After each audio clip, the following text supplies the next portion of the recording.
Hi guys, welcome back to the channel. If you're new here, hello, my name is Natalie. I'm so happy for you to be joining this video. So today I will be sharing a few tips with you to consider if you're planning to visit the Maldives. Now the beautiful islands of Maldives is one of my favorite destinations. I've been there multiple times, starting with the guest houses to the luxurious resorts, and I'm so happy to share with you some tips and tricks to make sure you have the best vacation ever. Let's start with the first tip, which is to consider the best time to visit the Maldives. So there are two seasons, dry season and wet season. Dry season is from November to April, which is known as the best time to visit, with sunny weather and calm seas, and the wet season starts from May to October, where you can experience more rains, strong winds, but the prices are normally so much more affordable. Now, probably because of the climate change, but we traveled in December and we experienced rains and strong winds and rough sea, and we have traveled in summer and experienced absolutely gorgeous weather. So my advice would be to check the weather in the south of India and Sri Lanka to have a better understanding of the weather forecast, because the weather in the Maldives can be so unpredictable and so changeable. So this is the tip that I got from the locals, and this is what I now do every time we plan our trip to the Maldives. I check the weather in the south of India, and I haven't had any issues on that so far. My tip number 2 is to consider the accommodation. You can stay at the guest house, which is a much more affordable option.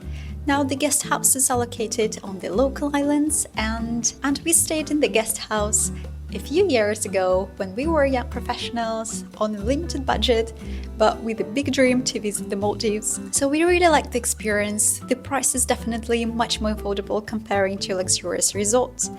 But you should bear in mind that you need to respect the local rules if you stay on the local islands. The Maldives is a Muslim country with a strict dress code, so make sure you respect the rules, as swimwear is normally not allowed in the local islands. But what we did, we actually managed to negotiate daily trips with the owner of the guest house, who took us to the beautiful islands, and that was fantastic. I mean, the price is definitely amazing. You get to experience the same beautiful ocean, and it's definitely something I would recommend you to do if you're on a limited budget. We stayed in a guest house in a Ba atoll, and we actually love this atoll so much. It's a UNESCO bioreserve atoll with gorgeous sea life, and the resorts in Ba atoll are quite expensive, so staying in a guest house could be a really good option if you want to experience the Maldives for the first time. So we booked the guest house for a week, and then we traveled back to Mali to catch the speedboat and spent another 2 nights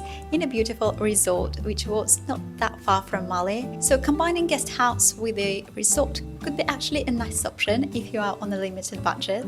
So another accommodation option is the beautiful resorts, and this is normally what we see on social media everywhere. These wonderful villas, they can be quite expensive, so make sure you do your research, and I definitely recommend to travel in the low season to make sure you get the best offers. So transportation is a quite important thing to consider, as it can add some extra cost to your trip. There are a number of options: seaplane, domestic flight, ferries, speedboats, depending on how far the resort is located from the international airport in Mali. If you decide to book a stay in the resort that is located not that far, you will probably get an option to travel there by speedboat.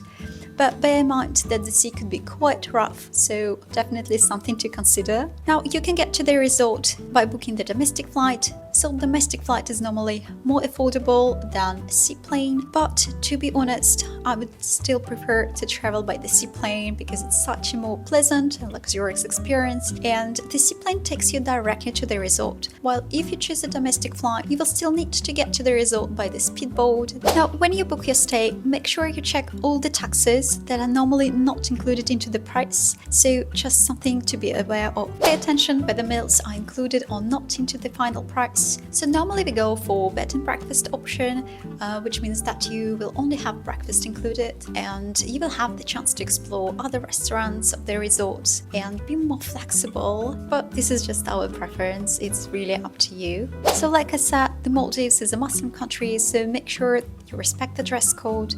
If you're in the resort, there should not be any issues, and the swimwear is allowed. Alcohol is not permitted on local islands, and you are not allowed to import any alcohols in the country. Now, when it comes to packing, I would definitely recommend you bringing a swimwear t-shirt with you because the sun is really strong, and you need to protect your shoulders and your arms, especially if you plan to do snorkeling. Make sure you pack sunscreen as well as the hat and sunglasses. They are the must. There are some insects on the island, but usually the resorts provide us with everything that is needed, and the rooms were well equipped with insect repellent, so there are any issues on that, you don't need to bring anything extra with you. Make sure you bring travel adapters with you for charging devices, and I hope you guys found these tips useful. Let me know in the comments if you have any other questions, and I would be really happy to cover them in my next videos. And it will also mean a lot to me to have your feedback. I would really appreciate that. Thank you so much for watching, and I hope to see you in the next one. Bye!